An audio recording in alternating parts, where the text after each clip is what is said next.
Well, it's time to start thinking about spring cleaning, and these tips are sure to make deep spring cleaning so much easier. However, effective deep cleaning should begin with a thorough preparation regimen. I'll link my video on deep cleaning prep work right here. So if you haven't seen it yet, pause this video and check that one out first. Welcome back everyone, Mrs. H here, and today I'm excited to share with you the second part of our two-part series on deep spring cleaning. You definitely don't want to miss these tips and tricks. But as always, if you want to be a part of the tribe, please subscribe. And don't forget to hit that notification bell so you don't miss a thing. Now, if you're all caught up and ready to go, let's get started. Tip number 1, get the whole family involved. Now listen, I already know what you're thinking.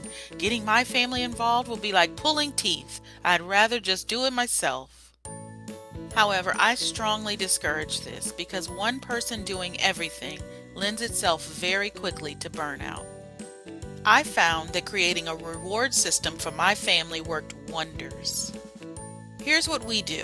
I choose 1 month for spring cleaning. Ours is either March or April. I laminate index cards with deep cleaning chores on each of them. Every day of the month, a family member picks a chore from the box of cards and thoroughly completes it. Then they write their name on the card with dry erase marker when it is finished.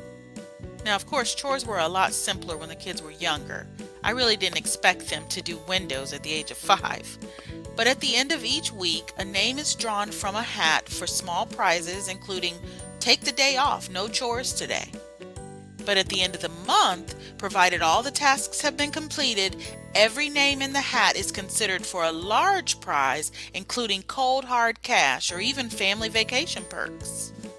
We've had lots of fun doing this, and it hasn't failed us yet. If you want more detail on this reward system or the kinds of chores we have for our home, let me know in the comments below. Tip number 2, break house-wide chores down into smaller, manageable tasks. Now, while there should definitely be room-specific tasks like cleaning and organizing closets, making some tasks house-wide serves to ensure that nothing is missed. For example, create manageable tasks for the entire house, such as thoroughly wipe down and disinfect all the light switches and light fixtures in the house, not just in a specific room. Tip number 3, rotate winter and summer. As you're cleaning your closets, this is a great time to rotate your winter items with summer wear. You can even pick up those extra large storage bags from the Dollar Tree. These provide a nice tight seal and helps you pack away more winter items neatly using less totes that tend to take up a lot of space. Tip number 4, if it is feasible, send your bedding, your drapes, your pillows, and/or your pillow covers out for cleaning. Doing this frees up your time to concentrate on the rest of the house. If this isn't an expense you want to take on right now, you can always clean these yourself at the laundromat or a little at a time at home.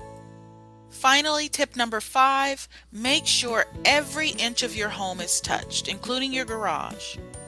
Doing this helps ensure that old unused items aren't just sitting around collecting asthma-promoting dust.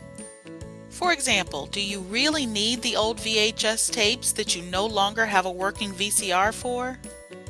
Now that you're aware, please share. And for more like this coming down the pike, all we ask is that you please like. Above all, be kind. And we'll see you in the next video.